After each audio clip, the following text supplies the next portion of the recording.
Good afternoon. It's Wednesday, the 5th of April 2017, just after 1 o'clock. Welcome to UK Column News. I'm your host, Brian Gerrish. With me in the studio, Mike Robinson. And we are delighted that we'll be joined today by Alex Thompson, reporting from the Netherlands with Eastern Approaches, and David Ellis from Strategic Defence Initiatives. Weather is really excellent here in Plymouth. Blue skies, almost no wind. We'll leave it there, I think. So the good news, we'll come back onto statistics for Mike Veal from Wiltshire Police, and it's clear that we are all having an effect. So if we remember that back at the latter end of March, we were talking 1,500 views. That's now been pushed up to over 800. 8,000. Beg your pardon, 8,000. I'm having trouble with mathematics these days. It's probably age, don't worry.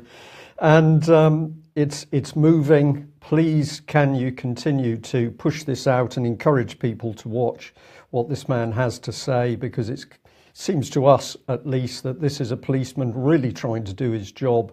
And of course, what is he worried about? Interference by British politicians and the British state, because he is investigating, amongst other things, former Prime Minister Edward Heath.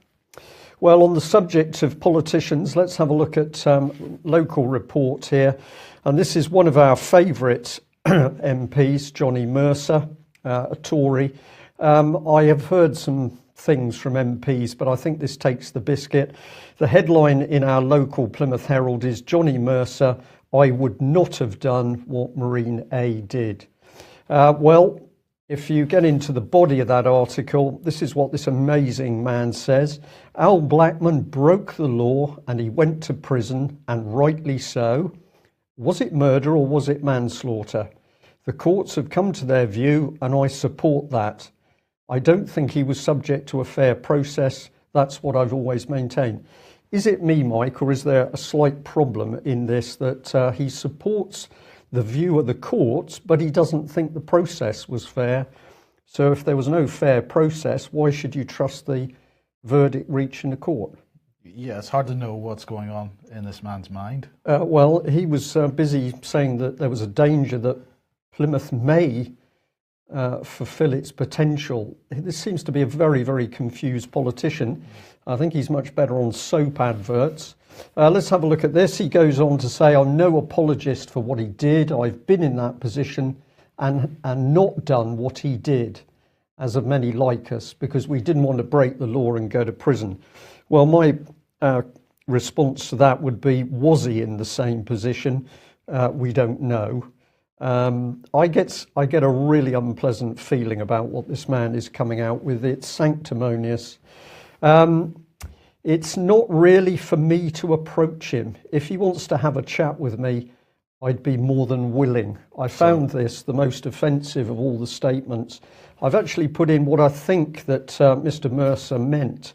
I don't want to understand what really happened to this man, and he could mucky my reputation. So I'll, well, if he wants to come to me, that's okay. It's pretty unpleasant stuff. David Ellis, I'll just give you a response on that one. Is it me? I'm beginning to think that we have some particularly vile people acting as political representatives in this country. No, it's definitely not you, Brian. And this just says what this Conservative Party representative who sits in Parliament is thinking. My initial reaction to this was show me the regard for what these Royal Marines were going through out there, and I don't see any regard. So, you know, it's frankly, these comments are really vile, and they're an insult to the Royal Marine Corps and really what's going on, and it's just abhorrent, really, to be using this language with this guy. You know, if he disagrees, if he thinks that the process was wrong in court, then how can he then say he agrees with the decision? So that's completely wrong for a start off. But you know, this is just more. For God's sake, let's not have the Royal Marines looking at what's really going on here and keep them tied up with utter tosh like this. You know, I mean, this coming out from Johnny Mercer is just a load of nonsense, utter load of nonsense. Well, and I'll just add in to remind our audience that, of course, we've got more cuts for the Royal Marines planned.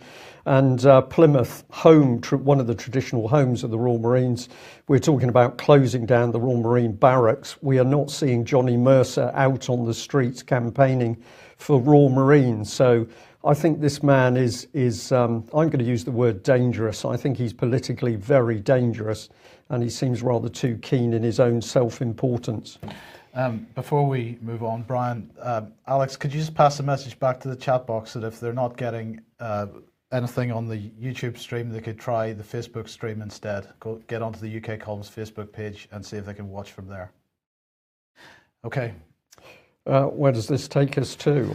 Well, Alex, this takes us to Russia, and only in exceptional cases, apparently.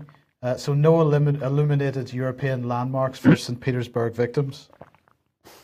And this was striking, Mike, because even Tel Aviv there, and Israel has its tensions with Russia, to say the least. I think it's the mayoralty of Tel Aviv, which has recently started doing these light shows with flags.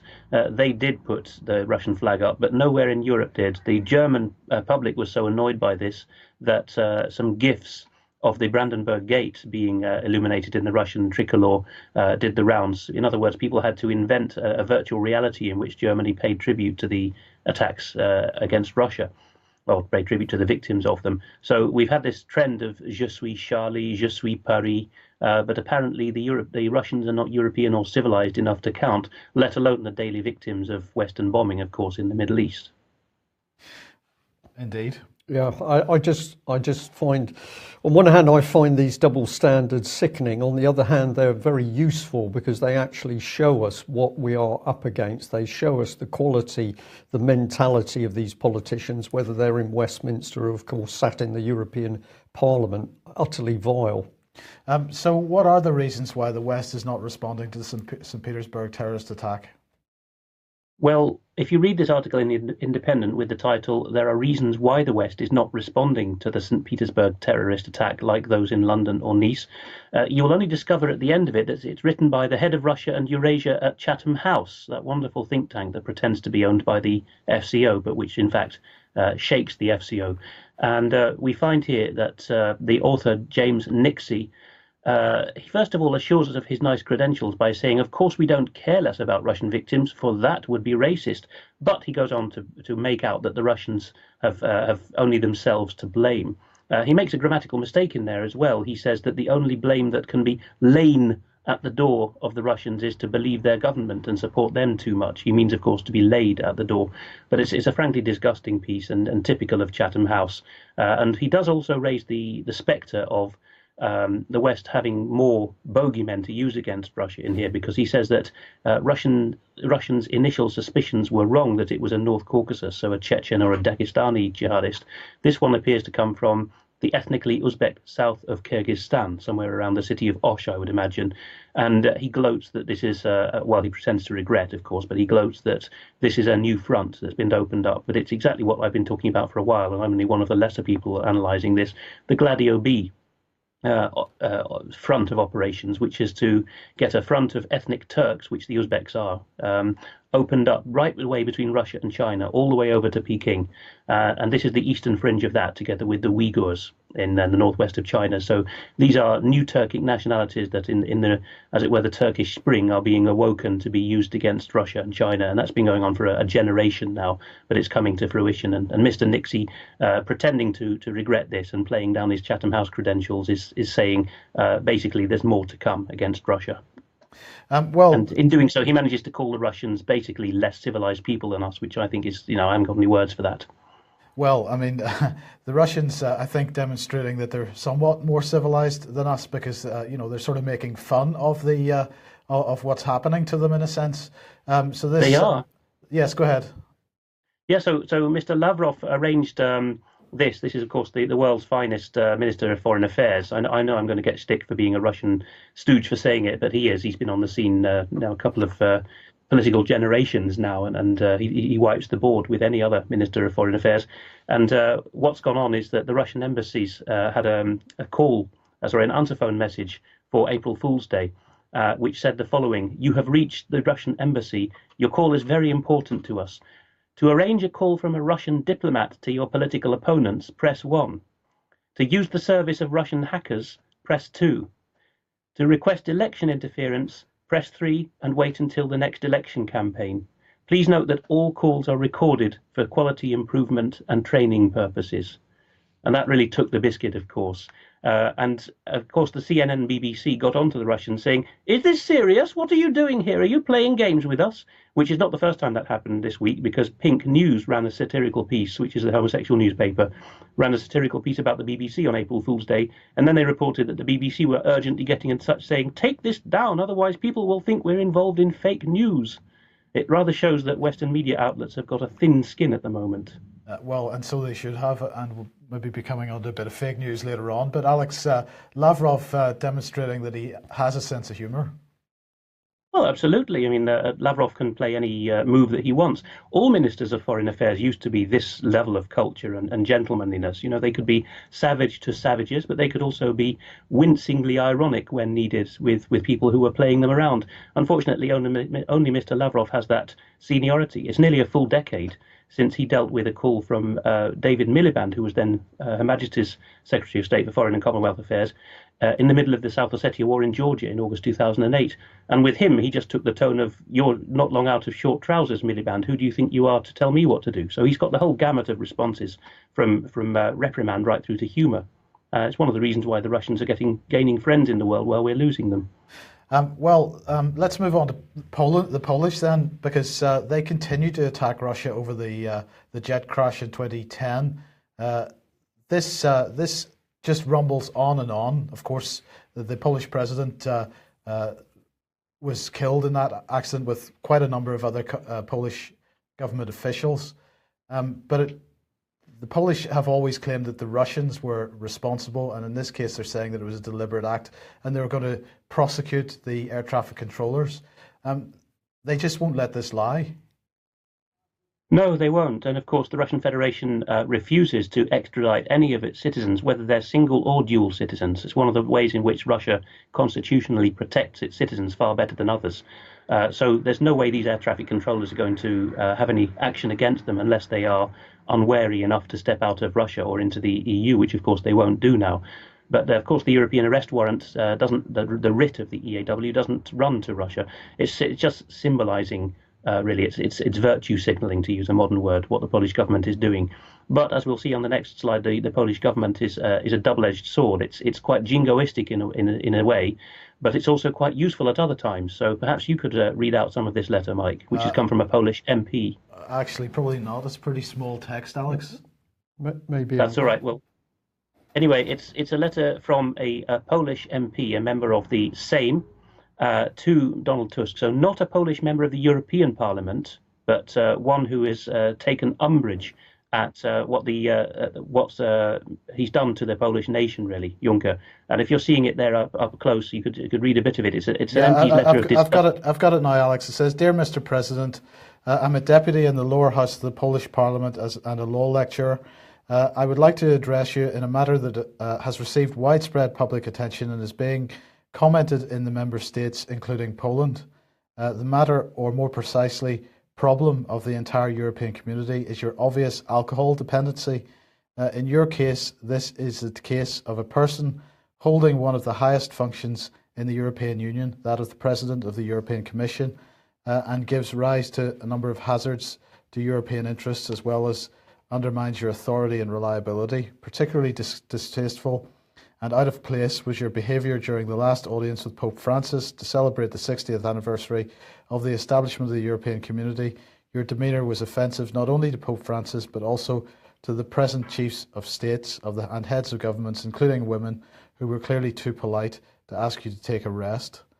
And that's to Jean-Claude Juncker, Alex? It is, yes. And I'm just getting the name of the MP for you. She's called Krystyna Pawłowicz. Polish, I won't spell it out. Polish names are difficult to spell, but she is a deputy of the governing party, Law and Justice, Prawo i Sprawiedliwość.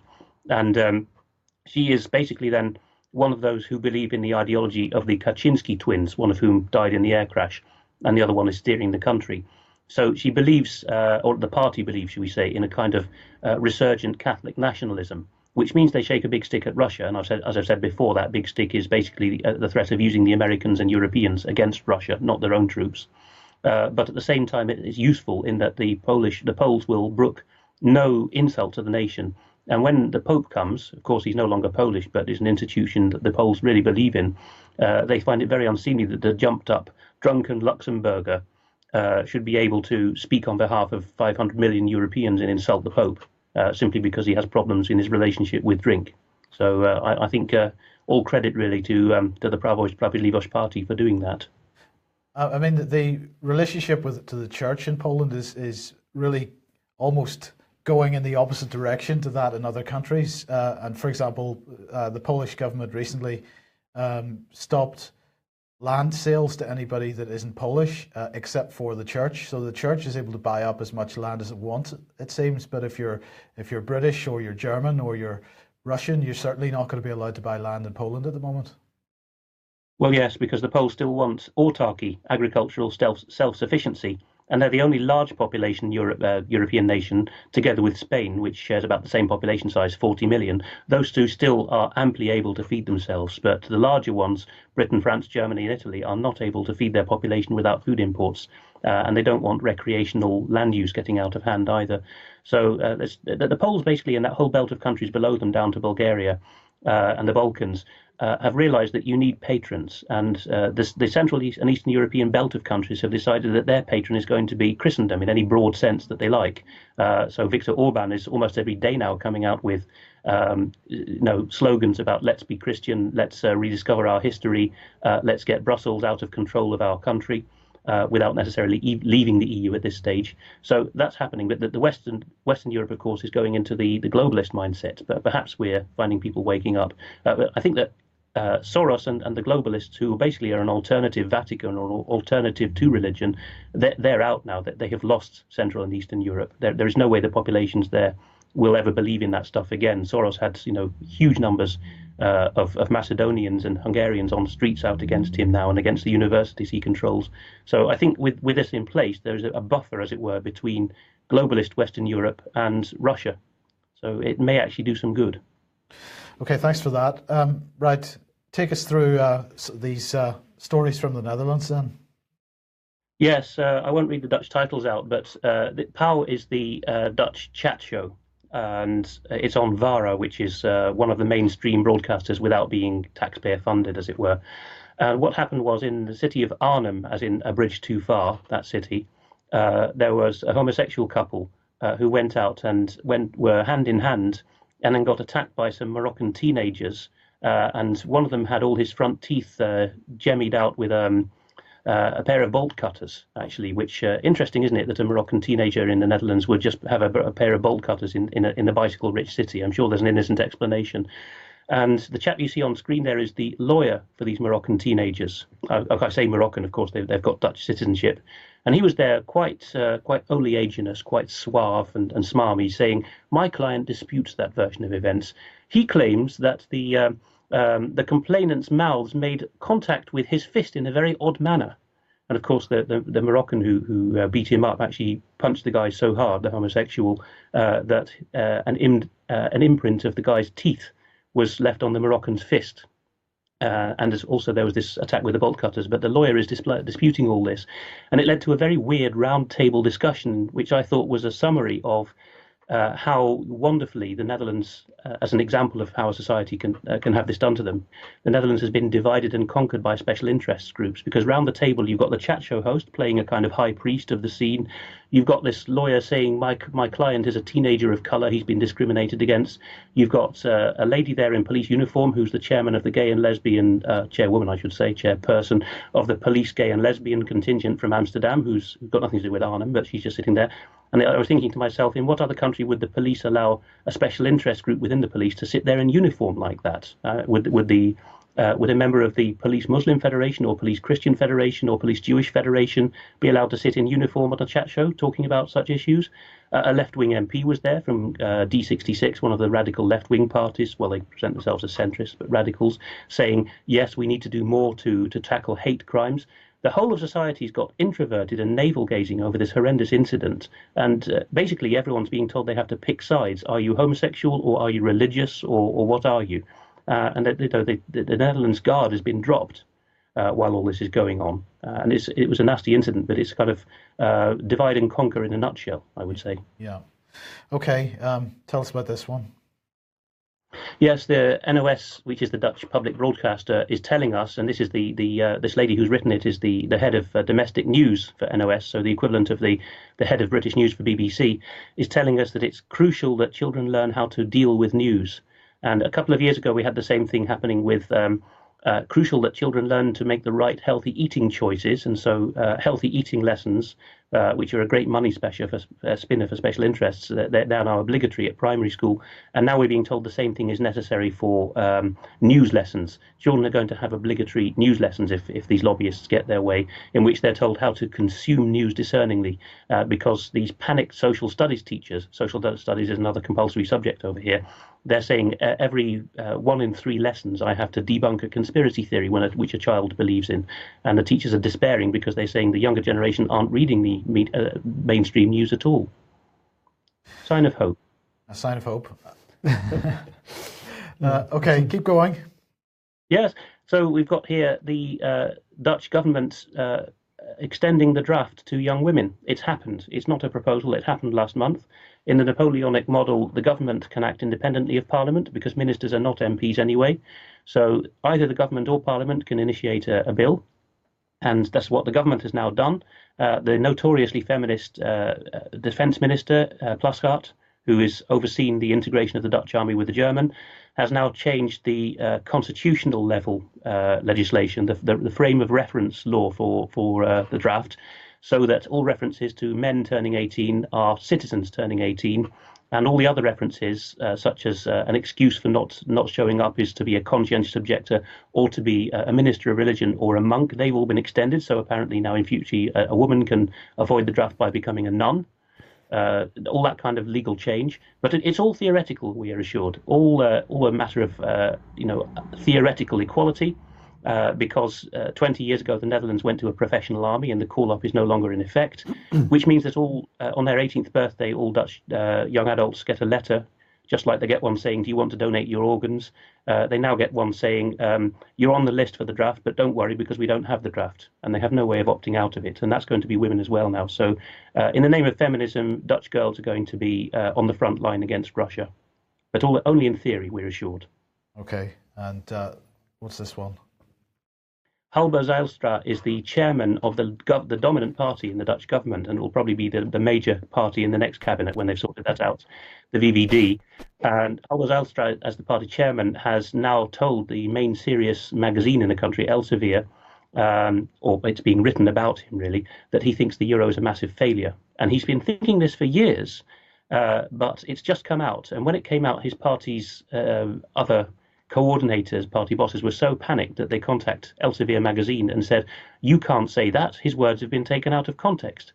But now the Dutch public has discovered that an equivalent figure to Norman, well, not so much Norman Teviot, but a party chairman, basically, a party grandee of the governing party, has thought all along that the euro was a disaster. But that was carefully swept under the carpet. So I think there's a lot more surprises to come from the continent. You might find there's a lot of German and Italian and French politicians thought the same all along, but it didn't come out.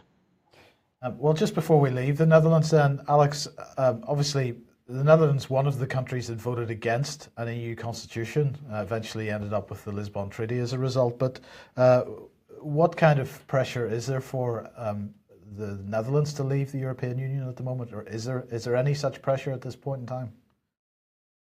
It's more noticeable in the French election campaign because Marine Le Pen is getting a huge hue and cry against her for saying it. But in the Netherlands, we have at least one major party that's against it, which is Geert Wilders' party. He wants out of the euro. The thing is that the smaller anti-establishment parties, which have now got a foothold in Parliament, like the Forum for Democracy, they certainly do believe in a restoration of the guilder, but they're going about it in a more subtle way. I think with the way that the Dutch play things, you would find that they would put out feelers to the Nordic and Germanic countries, perhaps Austria as well, and Finland. And there's been suggestions for a couple of years that they would seek to replace the euro with a kind of Teuton mark of similarly advanced Northern European Germanic economies.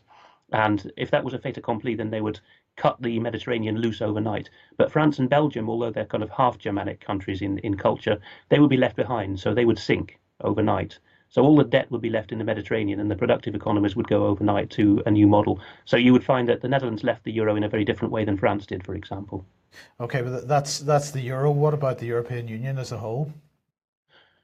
Yes, that is gaining traction, I would say. There is some feeling that we can go it alone, but whenever you lobby any quite skeptical politicians about this, I mean, skeptical of the mainstream consensus and skeptical of European Union integration, what they say is, yes, but we're shackled to Germany. And that they still have this delusion that you can't trade with Germany unless you're in a political and economic union with Germany. That's, I think, what is changing now. People are getting heartily sick of it.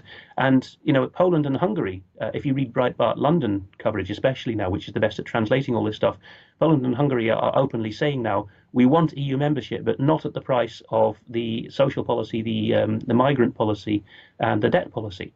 And the EU we've seen this with the 60th anniversary of the Treaty of Rome as well. The core, the Benelux, France, Italy core, is trying to throw its weight around on the periphery in Central Eastern Europe, especially, and saying you have to have the whole package. So we've got this re-emergence of an idea of a two-speed Europe. In the end, I think this will only hasten the demise of the EU, but there's going to be some rocky times in between. Okay, good stuff. Right, well, let's talk about Brexit then. The Telegraph here saying to make the most of Brexit, Britain must leave the EU's customs union. So this is another one of a swathe of articles here that are saying, well, if there's going to be a Brexit, if we're going to leave the EU, we've got to leave this institution or that institution. But in this case, it's the customs union. Yes, I think it's mostly important to see who's writing this. Is Henry Newman. He's the director of Open Europe.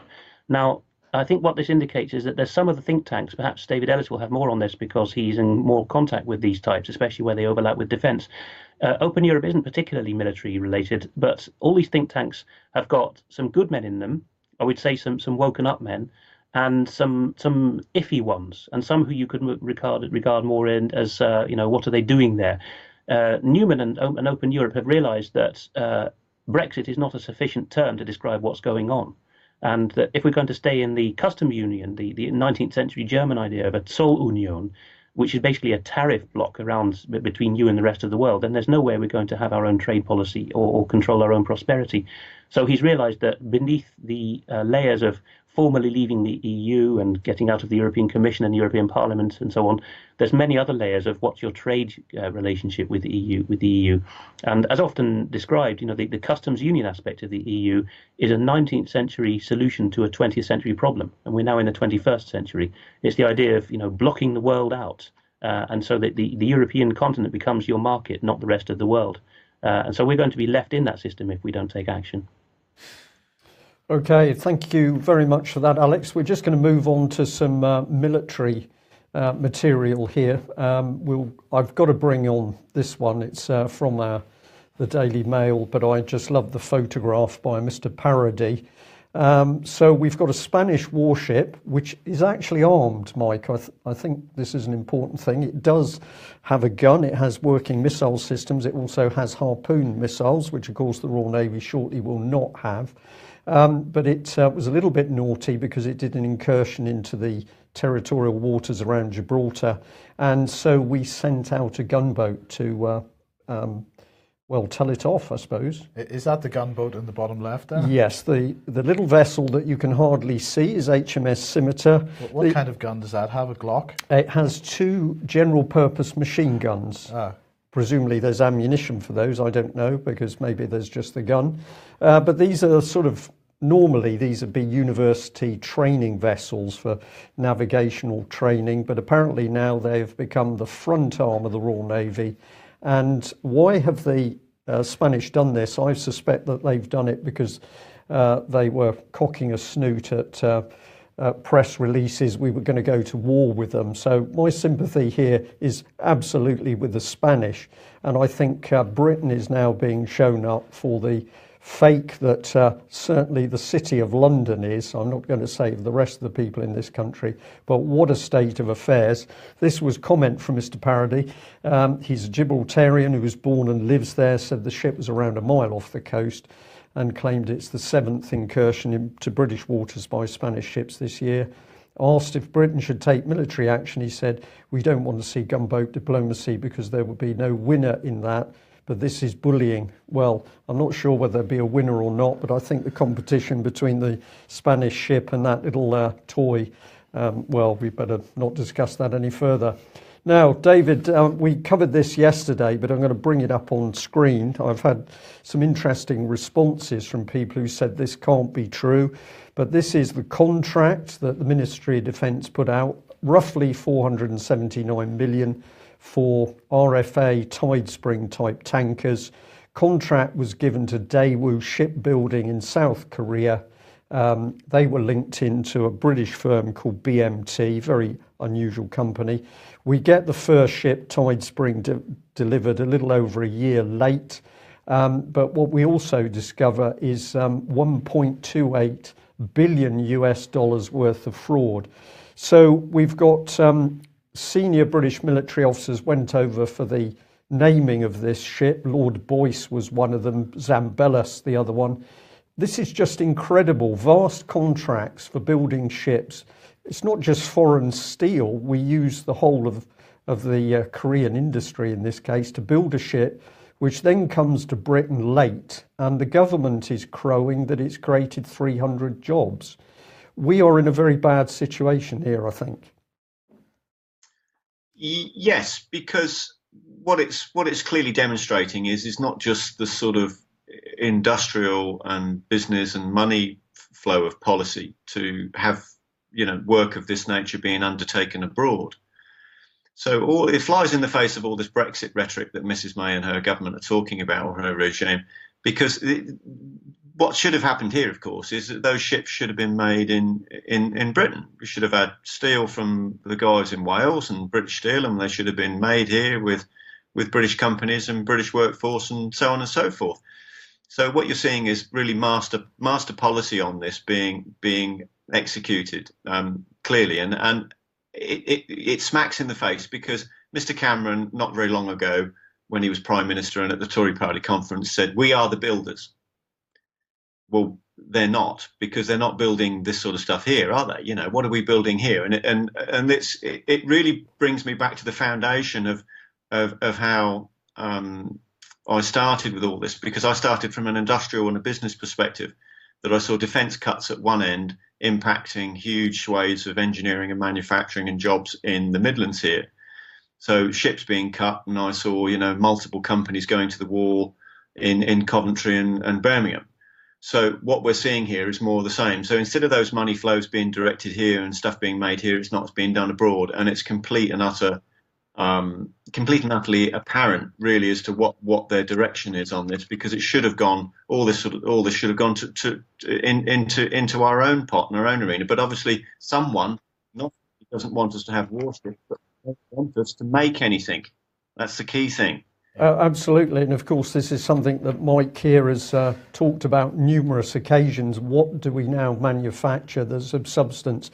So apparently these ships had to be built in Korea to save the taxpayer money, but of course if there's no jobs, you're not saving any money at all.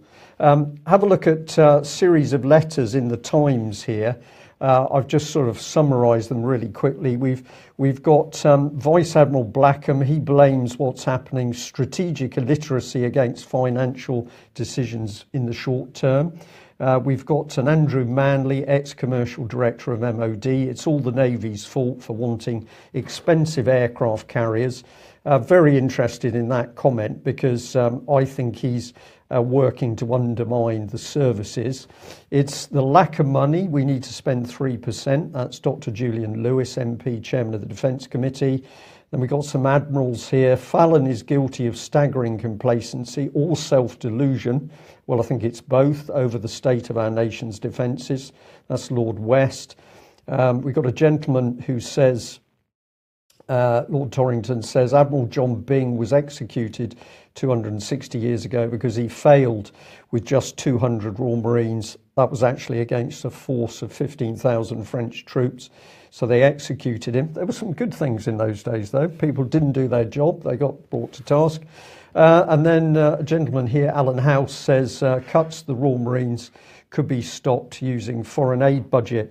Now, my point here is that basically a lot of these people are just mesmerised by the fact there's no money. Everything is the fault of incompetence and no money.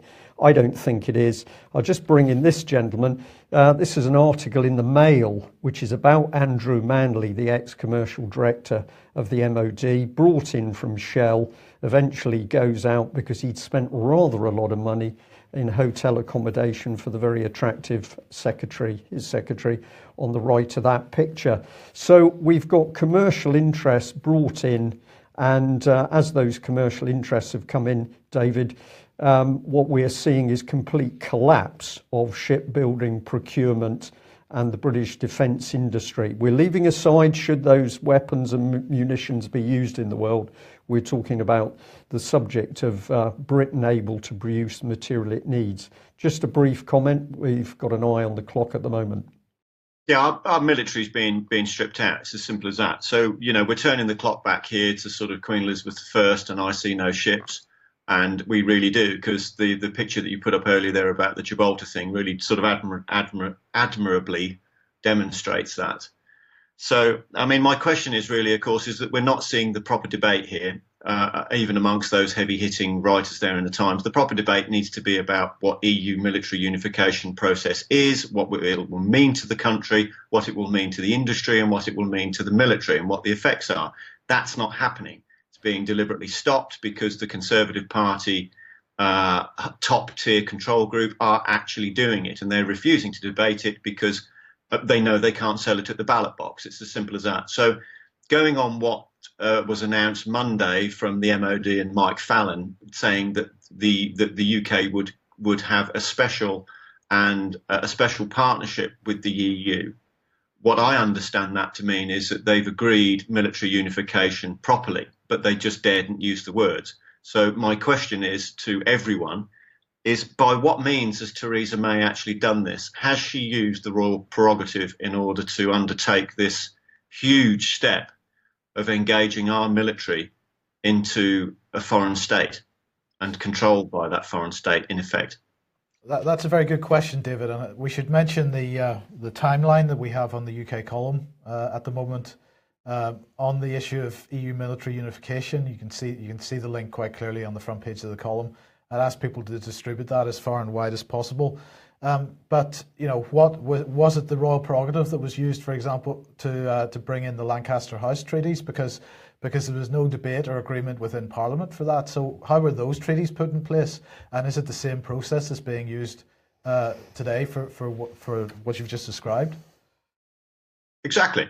Yeah, what they've done is a repeat, because it was unchallenged at the Lancaster House. It's a bit like a boxer, isn't it? When he goes to hook you, he'll brush you first. If you don't react, in comes the smash. And this is what's happened. None of these party representatives sitting up there have challenged it. It's not been challenged in the media enough by anybody investigating it. And of course, the poor old British public just doesn't know about it.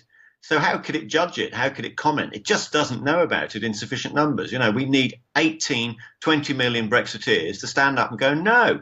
And we need that to happen very, very quickly, because this is clearly what's happened here by this announcement. They won't use the correct term of reference because they dare not, for the fear of the whiplash it would respond under the May elections in the ballot box. I mean, I can say quite clearly, I vox popped this very recently with a group of Conservative elected members. So this is borough councillors, county councillors, and a currently serving minister.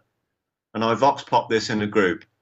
And the reaction from those Conservative members was, over our dead bodies, we're not having that. What the hell is this? What's going on? They were utterly shocked. And these are actually, serving members, and one of them in the cabinet, saying, no, we're not having that. No way. Now, this obviously is why it's not being debated, because they know damn well, even amongst their own party, they couldn't sell it. Yeah. And this is the problem. Just briefly, Alex. Yes, I covered a few minutes ago that the Dutch have brought in the legal framework now under the radar for girls to be conscripted. and it's all theoretical, we're told. But we know that the Dutch and Germans are pioneering one wing of European military integration, while the British and French are doing another wing. Now, I don't know what the means is by which conscription has been done in Britain in the past. My feeling is it's never been done by statute, but it's been done by royal prerogative. So we could find that once the deal is stitched up, that the requirement is on every member state in that military union to provide young women for combat as well. If that's the case, then it will also be British girls fronting up against Russia in the next conflagration that's provoked. Yeah. Okay. Well, look, we've got to move on. Alex, just briefly, Theresa May says she's doing all she can to hold Britain together to make it a stronger union. Devolution, of course, is making the lie of that. But this is Anne Clwyd here saying she's the longest-serving Welsh Labour MP, or in fact, I think she's the longest-serving Welsh MP of any kind. She's saying that devolution was wrong. Yes, Anne Clwyd is a respected grandee of the Labour Party and one of the biggest names in Labour in Wales. And with all the focus rightly on the atrocities of devolution in Scotland and Scotland becoming a tyranny within the UK, half cut away from the UK, people tend to forget that Wales and Northern Ireland have had very, very negative experiences with devolution. It was never wanted by a majority in in Wales or in Northern Ireland, perhaps a slender majority in the first wave of Blairism. But after that, it has been, it's ground to a halt several times, of course, in Stormont. And in Cardiff, it's just become a Labour fiefdom. And the Welsh people have really seen that it's an extra layer of bureaucracy and self-aggrandisement for local politicians. And if Labour politicians are now admitting in Wales that it was a big mistake, you could find even Northern Ireland saying it was a big mistake soon. Yep. And let's look at the Guido Fawkes website. A Commons report suggesting that MPs who break the standards rule should be prosecuted, end up in prison. That would be a good development. It might be, Mike, but then it would be a bit double-edged because what are we doing here? We're proposing that criminal prosecution be brought against MPs who break a code of conduct. That code of conduct doesn't have common law standing. It's not a statute. It's just a code of conduct. What if that code of conduct is taken to mean that MPs should stay within their own constituencies when dealing with matters and not take on briefs for another constituent? Something we often hammer is if you're aggrieved and your MP won't take it up, then insist that other MPs ignore this completely unlawful convention and take up the case for you. Is that going to be a matter for MPs to be criminally prosecuted in future if they do that? I think this is being brought in, Alex, to get the squeeze on MPs to make sure that it's not just a question of whips. They are now going to do as they're told. Otherwise, all sorts of pressure can be brought to bear on them. That's my personal opinion. Well, we'll say if you would at least like to see MPs brought into court to be properly tried in front of a jury, then get your tickets for the Nottingham meeting on the 22nd of April, because that's all about bringing people together who are keen to see some proper change in this country and the reassertion of law, common law and trial by jury. Now, very important headline is that all of a sudden we've got chemical agents and Syria back in the headlines. Picked up here on the Times, this is just an astonishing article. They are saying that basically Assad has used nerve gas. They're also saying the nerve gas was sarin, missiles filled with sarin nerve gas, planes bomb a hospital, children and adults gasping, foaming at the mouth. Victims' symptoms indicate the use of nerve agent sarin, which Syria was required to dispose of under a 2013 agreement. Attack was deadliest since August 2013. Now, I read this article very carefully, and the more I read, the more suspicious I became of this, because in the article there is no evidence whatsoever that sarin was used. And if I look at the pictures of the victims, I don't believe we're looking at sarin. I'm using my original military training, which did include protection against chemical and biological weapons. And I think to myself how deadly these things are. You are talking about minuscule quantities killing people. And if you handle a body, you die as well. So something very different is going on here. And so I'll just bring in these ladies. These are the ladies that wrote the story. And when I go and look at their track record, I think what we've got here is the cobbling together of fragments of information that they have been fed or picked up but absolutely nothing to justify this article. I phoned the Times, who got this, comes back to your point, Alex.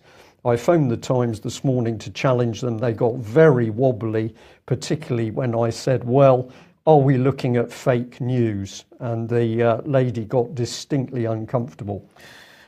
We've got 3 youngsters here that know nothing. Well, I think this is the case. If you look at their Twitter page, the two that operate Twitter, Catherine and Beltrue, it's all very gossipy. Lots of pictures of sunglasses and don't I look good in the desert pictures. Hannah, Lucinda Smith, you can only find this picture of, and you can't really find anything very much about her on the internet. But this is a disgraceful article, and we get a clue here because this is Beltrue's Twitter page, and what is it, 23 hours ago, she says horrific photos coming from Syria of and here's the word, alleged chemical attack. Yeah. So it goes from a bit of gossip. I know we're looking at dead children, but there's something not right about this story. And then the headline in the Times is, it was Assad's troops and they've used sarin. This is a nonsense, Alex, in my opinion. No, it is. And she's finished the tweet by saying activists say that many children were killed. Well, they would, wouldn't they? They're trying to use the British, American and French war machine and public sympathy to get their aims done. Sorry, Alex, just before you comment more on this, of course, the activists that brought this story out was the Syrian Observatory for Human Rights, once again, who is this person that runs this organization? There's been plenty of coverage of that in the past. But, this is all coming from one source and it's all allegations. The photographs continue to be, are they staged? Because the types of photographs that we continue to see from Syria whenever we see these types of incidents, well, we've got plenty of video clips of similar events in the past being staged. And let's not forget saving Syria's children once again, because the BBC themselves have some pretty big questions to answer over whether they, in fact, created a past incident for political purposes. Absolutely right. Just add in here, you look at the pictures of all the children's bodies neatly lined up. All of these children have been handled. If this was sarin, nerve gas or a similar agent, you cannot just handle the bodies. So there is something very, very sinister about what's going on here.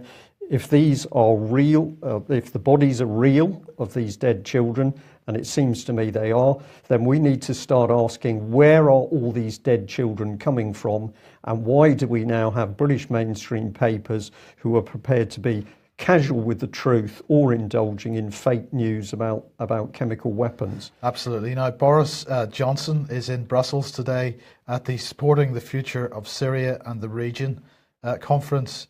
So let's have a listen to see what he had to say about this. Well, we need to wait to see exactly what has happened. But if this is confirmed to have been another chemical weapons attack by the Assad regime, with or without the complicity of the Russians, I think what it shows is that this is a government that has absolutely no compassion for its own people, that has put itself beyond the pale. I certainly think that it will need to be investigated, and the question of culpability for what has been done will need to be established, and where it is possible to bring criminal prosecutions, as you suggest, I think that is certainly appropriate.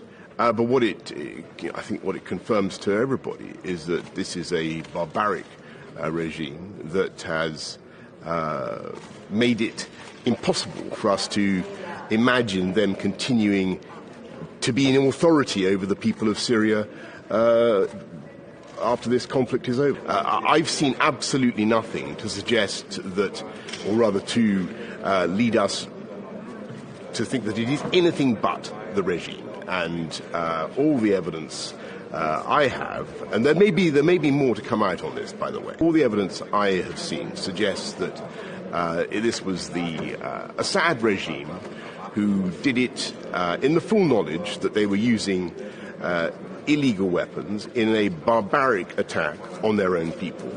I would like to see those culpable pay a price for this. And what we're discussing today is the way in which we can raise sufficient funds to look after the countries surrounding Syria who have been in the front line of the calamity and who are having to deal with millions of refugees. And if you remember, this was a UK-led initiative last year. We raised £11 billion last year to help. We're seeing some very big pledges again today.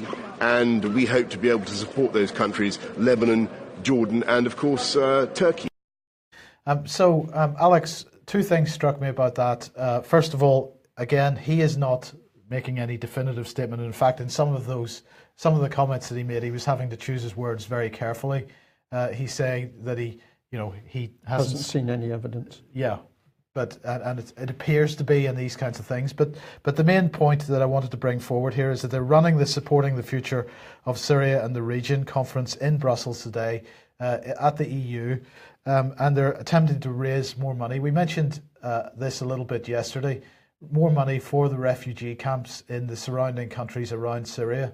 And what it seems to me, and I just wanted to get briefly your thoughts on this, what it seems to me is that what they're doing is pushing in the training programs and the education, in inverted commas, in order to perhaps reframe the views of the people in what is effectively a captive audience in the refugee camps, perhaps with a view to some of those going back into Syria and fomenting regime change. Because despite what the language that's perhaps being used by Trump at the moment, it's clear that the British, at least, and the Europeans are very keen to see Assad removed.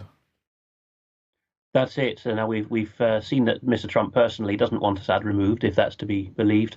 But no, very much so. The model of reframing the youth and sending a vanguard of reframed youth back into their home countries was tried out first on Eastern Europe, and as I mentioned earlier in the broadcast, it's failed there. People have seen through it. But the model is that dead donkey that's been flogged. That's all that the West has to offer. All of this is a late reaction to the Astana conference, because the Russians and Iranians had serious resources, money and hydrocarbons to talk about. How can we get Syria back on its feet? The West can't be seen to be doing absolutely nothing in response. So it's offering the usual leadership and reframing and perspectives, because we don't have any readies to offer them. Yeah. Right, look, I just want to finish on this one then, just briefly. Theresa May, as we know, has been in Saudi Arabia, and she was meeting genocide there. The UK will provide expertise on education, healthcare, and diversifying the economy in Saudi Arabia, apparently, for Saudi Arabia's ambitious reform program. We're going to become, the UK that is going to become a leading partner for Saudi Arabia in delivering this its ambitious Vision 2030 program for reform and modernization. So what are they talking about here? They're expected to agree a 6-monthly strategic dialogue between the UK and Saudi foreign and trade ministers to maximise mutual prosperity and build on existing security and defence and intelligence cooperation. There's going to be UK assistance to Saudi Arabia in building a reform Ministry of Defence, reviewing Saudi defence capabilities and joint working across Saudi armed forces, a new UK-Saudi policy dialogue on education to share best practice, a seminar led by UK experts on tax and privatisation standards, and sharing healthcare best practice. Does that mean they're going to send the Liverpool Care Pathway over to Saudi? I don't know. But what did Theresa May have to say? She said these new partnerships on defence and security, trade and the economy, education, healthcare, culture and sport evidence the breadth and depth of the UK's relationship with Saudi Arabia. Saudi Arabia is a disgraceful country, particularly in light of what it's doing in Yemen. So we criticise Assad and we say that he is bad for Syria. In the meantime, we are quite happy to cozy up to other countries that are carrying out atrocities in Yemen, for example. So the Vision 2030 thing, Saudi Arabia's Vision 2030, they say it's an ambitious blueprint for reform. It's based on 3 pillars, apparently, that Saudi Arabia is the heart of the Arab and Islamic worlds. It's going to create an investment powerhouse, and it's going to build on its strategic position as a hub connecting 3 continents. And it has some specific goals. their sort of economic goals. But Alex, Saudi Arabia at the heart of Arab and Islamic worlds. I mean, if we look at Islamic extremism at the moment, it's being driven by Saudi Arabian Wahhabism, is it not? And so if we're going to make Saudi Arabia the heart of the Arab and Islamic worlds, does that mean that countries which have functioned in the past, we're going to export Saudi brand of democracy? In inverted commas. That's it, Mike. I'm glad you picked up on that, because this is the core lie that Britain is using to persuade people that our special relationship with Saudi Arabia is worthwhile, that Britain will get anything out of it. They keep saying, well, the Saudis are the heart of the Arab world, aren't they? Well, geographically, they're not down. They're somewhere near the heart. Of course, they've got Mecca there. So what they're really meaning is the heart of the Arab soul is there in that Islam came into being there. But ask any Arab from Morocco right the way over to Oman, and they will definitely not say that Saudi Arabia is the heart of the Arab world, which is 1/5 of the Islamic world, by the way. The heart of the Arab world economically is Egypt. Culturally, it's Lebanon. And spiritually, you could say it's Iraq and almost and the non-Arab country of Iran. And in terms of development thinking, that's where the thinking is. The Saudi and Gulf states, the mini-states along the eastern fringe of Saudi Arabia, what they excel in is simply having a lot of money to burn and having good relationships with the British and Americans. So that the level of hatred there is in the Arab world towards the Saudis, who are regarded as the thickest and least moral of the Arabs, is really degenerating very fast. So we are onto a loser again here. Yep. Okay, well, there. Looking at the clock, we better leave it there. Alex and David, thank you for joining us. I think it's been a really excellent news, as always, too short. But we will be coming back on some of these subjects in the next few days. That's it from UK Column News. If you like what we're doing, please subscribe. We need your assistance to keep going financially. We can't do what we do without your help, but it does need regular income. And I'll also say, remember that Nottingham event on the 22nd of April. It's not just about emailing and tweeting and twittering. We need to get out there and do proper things and have fun. Thanks very much. Bye-bye.